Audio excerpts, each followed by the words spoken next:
రచన, ఓ రచన ఇటురా. రచన, నిన్నే వస్తున్నావా? ఆహా అత్తయ్య చెప్పండి. కోడలా, అది నిధి వస్తుంది సాయంత్రానికి, అల్లుడు ఇంకా పిల్లలతో. పిల్లలు కూడా వస్తున్నారా? నిధి వదిన ఒక్కటే అనుకున్నా. లేకుంటే పిల్లల్ని ఇంట్లో ఒంటరిగా వదిలొస్తారా ఏమి? లేదు లేదు, నా అర్థం అది కాదు అత్తయ్య. నిధి వదిన వాళ్ళ అత్తయ్య వాళ్ళని బాగా చూసుకుంటుంది కదా, వాళ్ళ పిల్లలని. చాలు, నీ ఆలోచనలు నన్ను ఇబ్బంది పడుతున్నాయి. అయినా పిల్లలంటే ఎందుకంత కంగారు పడతావు? పిల్లలు ఎంత అమాయకులు, సాక్షాత్తు దేవుడు రూపాలు పిల్లలు. అరే, ఒక మనవడు నా ఇంట్లో కూడా ఉంటే నా ఇల్లు కూడా ఎంతో బాగుండేది, హాయిగా స్వర్గం అయ్యేది నా ఇల్లు. నిధిని చూడు, పెళ్ళై 3 సంవత్సరాలు అవ్వకుండానే తన కుటుంబం ఏర్పరచుకుంది. 2 కొడుకులు పుట్టారు తనకు. ఇంకేం కావాలి దానికన్నా కూడా చెప్పు. ఏమత్తయ్యా, తర్వాత రాజ్మా, మటర్ పన్నీర్, మూంగ్ దాల్ హల్వా, కీర్ ఇవన్నీ అవసరం లేదా ఏమి? ఆలోచించండి. పిల్లలైతే నేను వంటగది జోలికి కూడా వెళ్ళలేను. అప్పుడు ఎలా నడుస్తుంది చెప్పండి మీరే. అరే కోడలా, నువ్వు ఒక్కసారి తీపి కబురైతే చెప్పు. ఆ తర్వాత చూడు నీ అత్త మాయ. నువ్వు నీ జీవితంలోనే తిననంత తాగనంత నేను నీకు 9 నెలల్లో తినిపిస్తాను. తెలుసా నీకు? అవునా, కేవలం 9 నెలలేనా? మరి ఆ తర్వాత ఏంటి? ఆ తర్వాత కూడా తినిపిస్తాను. కేవలం నువ్వు నాకు ఒక ముద్దుల మనవణ్ణి ఇవ్వు చాలు. ఆ తర్వాత నాకేం వద్దు ఇక నీ నుంచి. తన అత్త ఈ మాటలకు రచన నవ్వుకుంటుంది. ఆ తర్వాత తన గదిలోకి వెళ్తుంది. అప్పుడు ఆమె అత్త వెనక నుంచి అంటుంది, అరే తొందరేంటి, రాత్రికి ఏం వండాలో విని వెళ్ళు. అస్తమాను చెప్పలేను నేను నీకు. కానీ ఇప్పుడే మీరు. అరే, అది నువ్వు శుభవార్త చెప్పిన తర్వాత మాట. దానికంటే ముందు వంటగది నీ బాధ్యత కదా. నా మాట విను. సాయంత్రం టీతో పాటు వేడి వేడి ఉల్లిపాయ పకోడీ చెయ్యి. ఇక రాత్రి వంటలో మటర్ పన్నీరు, రోటీ, రాయితా చెయ్యి. అలాగే తీపిలో మూంగ్ దాల్ హల్వా కూడా చెయ్యి. అర్థమైందా? తన అత్త మాట విన్న రచన తన తల కొట్టుకుంటుంది. మూతి ముడుచుకొని వంటగది వైపుకు వెళ్తుంది. కానీ ఆ రోజు మనసులోనే తాను ఓ నిర్ణయం తీసుకుంటుంది. ఒకవేళ ఈ వండే బాధ తప్పాలంటే ఇక పిల్లల కంటీరాలి, అంతే, తప్పదు. రచనకు పిల్లలు కన్నాక తన బాధలన్నీ తొలగిపోతాయని ఆశ. ఇక ఆ రాత్రికి ఈ విషయమే ఆమె తన భర్త కిషన్ తో మాట్లాడుతుంది. అప్పుడు కిషన్ అంటాడు, అరే కానీ సడన్ గా పిల్లల విషయం ఎక్కడి నుంచి వచ్చింది? మనం పిల్లల గురించి 2-3 ఏళ్ల తర్వాత ఆలోచిద్దామని నిర్ణయించుకున్నాం కదా. కానీ నేను ప్లాన్ చేంజ్ చేసుకున్నాను. అమ్మ నీతేమైనా అందా? ఆమె రోజు చెప్తుంది. ఆయన అందులో తప్పేముంది, సరిగానే చెప్పింది. సరైన సమయంలో పెళ్ళైనట్టే సరైన సమయంలో పిల్లలు పుట్టాలని కోరుకోవడంలో తప్పు లేదు కదా. తర్వాత ఏమైనా కాంప్లికేషన్స్ వస్తాయేమో ఎవరికి తెలుసు. రచన ఈ మాట కిషన్ కి సరే అనిపిస్తుంది. తర్వాత వాళ్ళిద్దరూ గైనకాలజిస్ట్ దగ్గరకు వెళ్తారు. డాక్టర్ సలహా తర్వాత ఇద్దరు ఫైనల్లీ పేరెంట్స్ అవ్వాలని డిసైడ్ అవుతారు. డాక్టర్ చెప్పిన అన్ని సలహాలు పాటిస్తారు. అలా 2 నెలల తర్వాత శుభవార్త, నువ్వు నానమ్మ అవుతున్నావు. రచన ప్రెగ్నెంట్. ఓ దేవుడా, నీకు చాలా చాలా ధన్యవాదాలు. చల్లగా ఉండండి పిల్లలు. ఈ రోజు కోసమే ఎదురు చూస్తూ బతుకుతున్నా. కోడలా, ఇక ఇవాళ నుంచి నువ్వు అసలు ఏ పని చేయొద్దు. నీకు పనికి సెలవు. నువ్వు కేవలం తిట్టు విశ్రాంతి తీసుకుంటూ ఉండాలి రోజంతా, సరేనా? నువ్వే పని చేయడానికి వీల్లేదు. అరే లేదత్తయ్య, అదంతా సరదాగా అనేదాన్ని. నేను పూర్తిగా బాగున్నాను. లేదు, నేను చెప్పాల్సింది చెప్పేశా. నాకు పుట్టబోయే నా మనవడికి ఏ ఇబ్బంది కలగకుండా చూసుకోవాలనే బాధ్యత ఉంది. అర్థమైందా? నీ గదిలోకి వెళ్లి విశ్రాంతి తీసుకో. కాదంబరి ఏం చెప్పిందో నిజంగా అదే చేసింది. ఆమె పూర్తిగా 9 నెలలు రచనని అసలు ఏ పని చేయనివ్వలేదు. ఆ తర్వాత రచన డెలివరీ టైం వచ్చింది. ఆమెను హాస్పిటల్లో చేర్చారు. శుభాకాంక్షలండి, మీ ఇంటికి లక్ష్మీదేవి వచ్చింది. సిస్టర్, రచన బానే ఉందా? ఇంకా నా బిడ్డ క్షేమంగా ఉందా? తల్లి బిడ్డ ఇద్దరు క్షేమమే. మీరు లోపలికి వెళ్లి వాళ్ళని చూడొచ్చు. అలా చెప్పి నర్స్ అక్కడి నుంచి వెళ్లిపోతుంది. కిషన్ సంతోషంగా తన తల్లిని హత్తుకుంటాడు. కాని కాదంబరి శిలలాగా నిలిచిపోతుంది. అసలేమీ మాట్లాడదు. అది చూసి కిషన్ ఆమెతో అంటాడు, ఏమైందమ్మా, ఏం ఆలోచిస్తున్నావు? ఓ దేవునికి కృతజ్ఞతలు చెప్తున్నావా? తర్వాత చెప్తూ గాని ముందు లోపలికి పదా.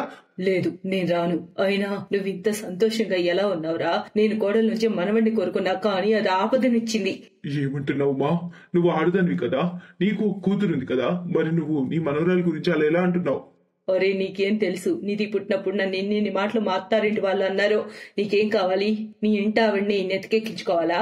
నువ్వు ఎంతో ఖర్చు పెట్టి తనకు వైద్యం చేయించావు, ఇంకా ఆపదను తెచ్చావు. ఇంకా రేపు ఆపదకి ముందు ముందు ఎంత తగలెట్టాలో ఏమో. చాలమ్మా, నాకు ఈ రోజు చాలా శుభదినం. నేను ఈ ఆనందాన్ని సంబరంగా చేసుకుంటా. నీకు నచ్చితే ఉండు, లేకపోతే లేదు. అలా చెప్పి కిషన్ నేరుగా రచన ఇంకా తన బిడ్డను కలవడానికి వెళ్తాడు. కాని కాదంబరి తిరిగి ఇంటికి వస్తుంది. కిషన్ తన తల్లి ఇలా ప్రవర్తిస్తుందని అసలు అనుకోలేదు. ఇక ఇప్పుడు రచన ఆశలపై నీళ్లు పడటమే బాకీ. అత్తయ్య, మీరు కాస్త పాపం చూసుకుంటారా ప్లీజ్? నాకు నడుము నొప్పి వస్తుంది తను పట్టుకొని. ఏ నేనెందుకు పట్టుకోవాలి దాన్ని? నువ్వే కన్నావు, నువ్వే చూసుకో.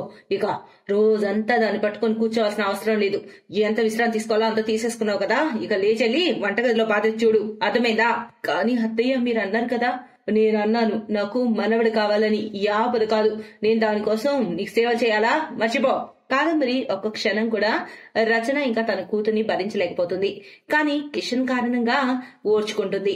కానీ ఆమె అంత తేలిగ్గా ఓటమిని ఒప్పుకోవడం లేదు. రచన కూతుర్ని కన్నందుకు రచనకు పనిష్మెంట్ ఇవ్వాలని ఆమె నిర్ణయించుకుంది. ఆ తర్వాత, అత్తయ్య పాప నిద్రపోతుంది, మీరు త్వరగా చెప్పండి ఈ రోజు వంటలో ఏం చేయాలో, నేను త్వరగా చేస్తాను. చెప్పండి అత్తయ్య, ఏం చేయమంటారు? ఒక పని చేయి, వెజిటేబుల్ రైస్ మెంతికూర పప్పు చెయ్యి, నాకు తినాలనుంది బాగా. కానీ అదంతా చేయాలంటే చాలా టైం పడుతుంది కదా. కానీ పాప అయితే నీ పాప వల్ల మా మనసుకు నచ్చింది తినడానికి కూడా లేదా? చూడు కొడలా, నా ముందు నీ నాటకాలన్నీ కుదరవు. అరే మేం కూడా పిల్లలకి అన్నం పోషించాం, వాటితో పాటు వంటగదిని చూసుకున్నాం, అన్నీ అవే అయిపోతాయి. కాకుంటే నీలాగా బద్ధకం ఉండకూడదు అంతే. కాదంబరి పాపం చూసుకోవడంలో కానీ వంట పనుల్లో కానీ ఏమాత్రం సాయం చేయడం లేదు. పైగా ఏదో ఒక వంకతో రోజు రోజుకి రచనపై భారం పెంచుతుంది. రచనకు వీటన్నిటితో విసుకొచ్చింది. కానీ అప్పటికి ఇంట్లో ప్రశాంత వాతావరణం కోసం అని చెప్పి కిషన్ కి ఏమీ చెప్పట్లేదు దీని గురించి. అలా కొద్ది రోజులు గడిచాయి. మెల్లమెల్లగా చాలా సార్లు తన చిన్న పాపను చేతిలో పెట్టుకుని వంట చేసేది. అలా చిన్న పాపతో రోజంతా వంటగదిలో నించొని వంట చేయాల్సి వచ్చేది. ఆమె చాలా ఇబ్బంది పడుతూ ఉండేది. అలా ఒకరోజు, రచన రచన ఎక్కడ? నువ్వు త్వరగా రా. ఏమైందండి? అంతా బాగానే ఉందా? అరే బాగోలేదు మేడం, ఇప్పుడంతా జబర్దస్త్గా ఉంది. నువ్వు బ్యాంక్ ఎగ్జామ్ రాసావు కదా, దాని రిజల్ట్ వచ్చింది, నీకు జాబ్ వచ్చింది, ఇదిగో నీ ఆఫర్ లెటర్. కానీ నేను ఎలా చేయగలను? పాప చాలా చిన్నది, ఇంకా ఇల్లు చూసుకోవాలి కదా. ఇదంతా నేను మేనేజ్ చేసుకోలేనేమో. ఆ టెన్షన్ పడాల్సిన అవసరం నీకు లేదు రచన. నువ్వు నాకేం చెప్పకుండా ఈ ఇంట్లో నీ పట్ల ఏం జరుగుతుందో నాకు తెలుసు. కానీ ఆ దేవుడు అంతా చూస్తూ ఉంటాడు. నీ పోస్టింగ్ కూడా నా ట్రాన్స్ఫర్ అయ్యే ప్లేస్ లోనే పడింది. సో మనం ఇక్కడ ఉండవు. నువ్వు నేను పాప శాశ్వతంగా వెళ్ళిపోతాం ఇక్కడ నుంచి. ఇక పాప గురించి బాధ అసలొద్దు. మన ఇద్దరం కలిసి సంపాదిస్తున్నాం. మన పాప కోసం ఒక ఫుల్ టైం మేడ్ ని పెట్టుకుందాం అక్కడ. అప్పుడు ఏ టెన్షన్ ఉండదు, అర్థమైందా? కిషన్ అలా చెప్పగానే వెనక ఉన్న కాదంబరి తనతో అంటుంది, అరే అరే ఏమంటున్నావురా పిచ్చోడా, పిచ్చెక్కిందా నీకు? నేనుండగా పిల్లని ఎవరో పని మనిషికి అప్పగిస్తా అంటావా? ఇటివ్వు కోడలా, పాపని నాకివ్వు. ఇక ముందుగా వెళ్లి దేవుడికి నైవేద్యం పెట్టు. ఆగు, నేనే వెళ్లి నైవేద్యం కోసం ఏదైనా తీపి చేసుకొని వస్తాను, సరేనా? ఆగు.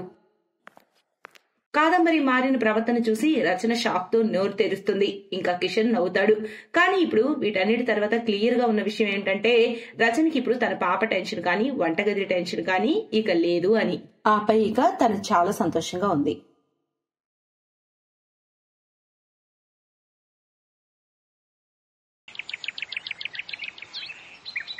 తెల్లని రంగుతో చారడేసి కళ్ళతో ఉండే సోనియా చూడటానికి చాలా అందంగా ఉంటుంది. కొద్ది రోజుల్లోనే ఆమె పెళ్లి కానుంది. అందుకే ఆమె ఫ్రెండ్ నేహ ఆమెను కలవడానికి వచ్చింది. సోనియా, కొద్ది రోజుల్లోనే నీ పెళ్లి, ఇంకా నీ చేతికి చపాతీ కర్ర గరిట వచ్చి చేరతాయి. ఎందుకంటే పెళ్ళయ్యాక ఒక పద్ధతైన కోడలు వంటగదిలోనే పనులు చేస్తూ కనిపించాలి కదా. నువ్వు నన్ను ఎగతాళి చేస్తున్నావా లేక బెదిరిస్తున్నావా? నేనేం ఎగతాళి చేయడం లేదు, ఉన్నది నిజం చెబుతున్నానంతే. సరే ఒక మాట చెప్పు, నీ పెళ్ళయ్యాక నువ్వు వంటగదిలోకి వెళ్లి పని చేయను అని చెప్పలేవు కదా ఖచ్చితంగా. కానీ వంటగదిలో ఎక్కువ పని చేస్తే నీకు ఆ పొగ తగిలి నీ రంగు నల్లగా మారుతుంది, ముఖం అంతా జెడ్డైపోతుంది. అప్పుడు నువ్వు ఇంకా అందంగా ఉండవు. ఆలోచించి కాస్త. సోనియా ఫ్రెండ్ నేహ సోనియా బుర్రలో ఏవేవో ఎక్కించేసింది. దాంతో సోనియా టెన్షన్ పడుతుంది. సోనియా నేహతో పాటు కొన్ని సామాన్లు తేవడానికి మార్కెట్ కి వెళ్తుంది.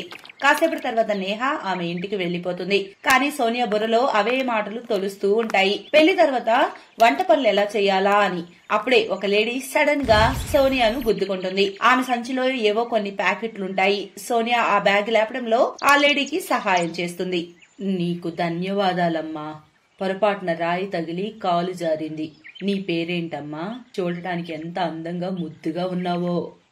థ్యాంక్ యూ ఆంటీ, నా పేరు సోనియా ఆంటీ. మరి మీ పేరు? నా పేరు మాలిని. నేనొక మంత్రగత్తెను. ఏవో 4 మాయలు చేసి డబ్బులు సంపాదిస్తాను. మాయలు చేస్తారా? అలాంటి ఇలాంటి మాయలు కాదు, నిజమైన అద్భుతమైన మాయలు. నీకేదైనా మాయ అవసరం ఉందా?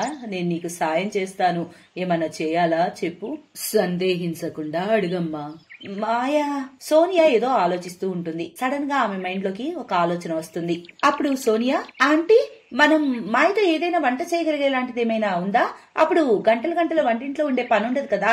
అలా సోనియా తన మనసులోని అన్ని మాటలు మంత్రగత్తెకు చెబుతుంది. ఆ మంత్రగత్తెకు సోనియా మాటలు అర్థమవుతాయి. ఆమె సోనియాకు ఒక పౌడర్ ప్యాకెట్ ఇస్తుంది. సోనియా, ఇది మాయా పౌడర్. ఈ పౌడర్ ని నువ్వు ఖాళీ గిన్నెలో వేస్తే వెంటనే ఆ గిన్నెల నిండా రకరకాల వంటకాలు వచ్చేస్తాయి. అప్పుడు వంటగదిలో నిల్చొని శ్రమ పడాల్సిన అవసరం ఉండదు. నీ పని తేలికైపోతుంది.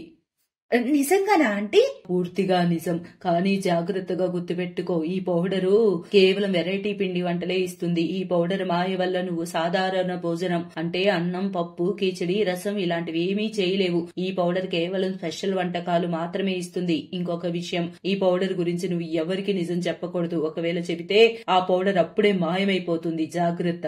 ఆంటీ గారు, ఏం పర్వాలేదు. నేను ఎలాగో నవవధువును కాబట్టి అన్ని స్పెషల్ వంటలే చేస్తాను. అప్పుడు అత్తారింటి వాళ్ళంతా చాలా సంతోషిస్తారు. ఈ పౌడర్ నిజంగా నాకు చాలా పనికొస్తుంది. సోనియా సంతోషంగా మంత్రగత్తె నుంచి ఆ పౌడర్ తీసుకుంటుంది. ఇక తన పెళ్లి గురించి టెన్షన్ లేకుండా ఉంటుంది. కొద్ది రోజుల్లోనే సోనియా పెళ్లయ్యి అత్తారింటికి వస్తుంది. సోనియా అత్తయ్య ఆమెకు వంటగదిలో హల్వా చేయమని చెప్పి వెళ్తుంది. ఇక సోనియా ఆ మాయా పౌడర్ ను కడాయిలో చల్లుతుంది. దానితో చాలా టేస్టీ హల్వా సిద్ధం అవుతుంది. సోనియా అందరికీ హల్వా వడ్డిస్తుంది. అందరూ దాని రుచిని పొగుడుతూ ఉంటారు. ఆహా పవిత్ర, నీ కోడలు చేసిన హల్వా రుచి అద్భుతంగా ఉంది. కోడలు ఎంత అందంగా ఉందో హల్వా అంత రుచిగా ఉంది. కేవలం అందం కాదు, అంతకు మించని చెప్పు. నా కోడలు అత్యంత అందమైనది, గుణశాలి కూడా నా కోడలు. సోనియా చాలా సంతోషిస్తుంది. ఈ పౌడర్ నిజంగా సూపర్. ఈ పౌడర్ వల్ల నా ప్రాబ్లం అంతా దూరం అయిపోయింది. అలాగే నేను ఎలాగో అందగతని, ఇక అద్భుత వంట చేసే మార్గం తెలిసిపోయింది. ఇక ప్రతిరోజు ఇలాగే నాకు అనుకూలంగా సాగుతూ ఉంటే ఆహా ఆనందమే వేరు కదా. నాకు ఒకటి అర్థం కావడం లేదు. నువ్వు ఇంత టేస్టీ హల్వా చేసావు కదా, కానీ అమ్మ పొద్దున్న తెప్పించిన సామాన్లన్నీ తెచ్చినట్టుగా అలాగే పడున్నాయి. అయినా నువ్వు హల్వా ఎలా చేయగలిగావు? విపుల్, మన పెళ్లి కేవలం 2 రోజులే కదా అయింది. అప్పుడే మీరు నన్ను అనుమానిస్తున్నారా? నేనేమైనా హోటల్ నుంచి హల్వా తెప్పించాలనుకుంటున్నారా? వెళ్ళు, నేను నీతో మాట్లాడను అసలు. అరే విపుల్, నువ్వు నా కొత్త కోడల్ని ఎలాంటి మాటలు అంటున్నావు? నా కోడలు చాలా తెలివైంది. ఇంకా ఆమె సామాన్ వాడలేదని నీకెవరు చెప్పారు? రవ్వ, నెయ్యి, పంచదార అన్ని వాడటం జరిగింది దానిలో. నేను కేవలం సరదాగా అన్నాను అంతే. సోనియా నా మాటలకు బాధపడినట్టుంది. సారీ. సోనియా కాస్త గాబరా పడింది. ఎందుకంటే విపుల్ చూసినప్పుడు సామాన్ అంతా తగ్గకుండా అలాగే ఉండటం వల్ల. ఆ తర్వాత చాలా రోజుల వరకు సోనియా వంటగదిలో రకరకాల పిండి వంటలు చేస్తూ ఉంది. ఎవరూ అనుమానించకుండా సోనియా ఎంత వంట చేస్తే అంత రేషన్ సామాన్ దాచేయడం చేస్తుంది. ఇక ఇంట్లో అందరూ స్పెషల్ వంటకాలు తిని తిని విసిగెత్తిపోయారు. సోనియా పెళ్లై కూడా 2 నెలలు దాటింది. ఒకరోజు సుమిత్ర అక్క, ఆమె కోడలు సోనియాను కలవడానికి వచ్చారు. అప్పుడు తన వ్యవహారం అంతా బయటపడుతుందేమో అని సోనియా కంగారు పడింది. సరిగ్గా అలాగే జరిగింది. సోనియా, వీళ్ళొచ్చిన 2 రోజుల నుంచి నువ్వు పకోడీ, కచోరీ ఇలాంటివే చేస్తున్నావు. కానీ అలా కాదు, కాస్త తేలికపాటి ఆహారం చెయ్యమ్మా. కిచిడి, పప్పు, రసం, పెరుగు ఇలాంటివి. పప్పు, కిచిడి అలాంటివా? కానీ అవి నేను చేయలేనత్తయ్యా. కచోరీ, డోక్లా, పకోడీ అలాంటివి అయితే చెప్పండి, నేను వెంటనే చేసేస్తాను. కిచిడి నా వల్ల కాదు. అరే సోనియా, నువ్వు సాధారణ వంటకు సంతోషించాలి. మిగతా విషయాలతో పోల్చుకుంటే దీనికి టైం చాలా తక్కువ పడుతుంది. కానీ ఒకటి నాకైతే షాకింగ్ గా ఉంటుంది. నువ్వంత భారీ వంటలు నూనెలో గ్యాస్ ఎదుటి నిల్చొని అంతసేపు ఎలా చేస్తావు? పైగా చెమట పట్టకుండా, అందం అనువైనా తగ్గకుండా. సూపర్ నువ్వు. ఇక నేను వంటగది నుండి నాకు అసలు విముక్తే ఉండదు. రోజంతా వంటింట్లోనే ఉంటాను. నేనంతా నల్లగా అయ్యాను, మొహం నల్లబారిపోయింది. వెళ్ళు సోనియా, పెసరపప్పు కిచిడి తయారు చేయి, అందరం అదే తిందాం. లేదు, నేను చేయలేను అత్తయ్య, నేను చేయనని చెప్పాను కదా. ఒకవేళ నేను కిచిడి చేస్తే చాలా గడబడి అవుతుంది. నేను చేయను అత్తయ్య, చేయను. అరే అరే సుమిత్ర, ఏంటి నీ కోడలు అసలు అంత ఎదురు మాట్లాడుతుంది? అందగత్తని చాలా పొగరుందిగా దీనికి. 2 నెలలకే నోరు బాగా లేపుతుంది. లేదు పెద్దయ్యా, అదేం లేదు. నేను మీకు ఎలా చెప్పాలో నాకు అర్థం కావడం లేదు. ఇప్పుడు నేను కిచిడి చేయాలా లేక మీకు నిజం చెప్పాలా తెలియడం లేదు. విషయం ఏమిటి సోనియా? నువ్వెందుకు ఇంత కంగారు పడుతున్నావు? నీ వంటలు చాలా రుచిగా ఉంటాయమ్మా. కేవలం ఒక సాధారణ కిచిడి వండడానికి ఎందుకు ఇంత మొండి పట్టు పడుతున్నావు? నేను నీ తల్లి లాంటి దాన్నమ్మా. నీ మనసులో మాట చెప్పు, నాకు సూటిగా ఏమైందో. ఆఖరికి సోనియా అందరి ముందు నిజం చెప్పేస్తుంది. అందరూ ఆమె మాటలు విని షాక్ అవుతారు.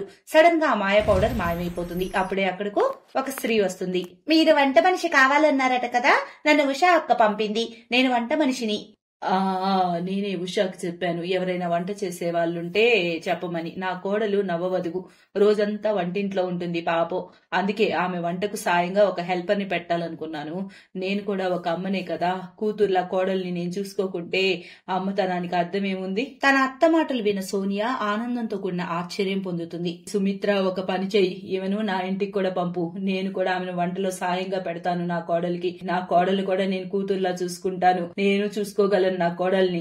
థ్యాంక్ యూ సోనియా, ఈ రోజు నీ వల్ల నాకు విశ్రాంతి దొరికింది. అత్తయ్య నా కోసం ఒక హెల్పర్ ని పెడుతుంది. నేను ఒకదాన్ని నిజంగా చాలా అలసిపోతున్నాను వంటగదిలో. థ్యాంక్ యూ అత్తయ్య, thank you so much. Sonia కళ్ళల్లో ఆనంద బాష్పాలు వస్తాయి. Thanks for watching.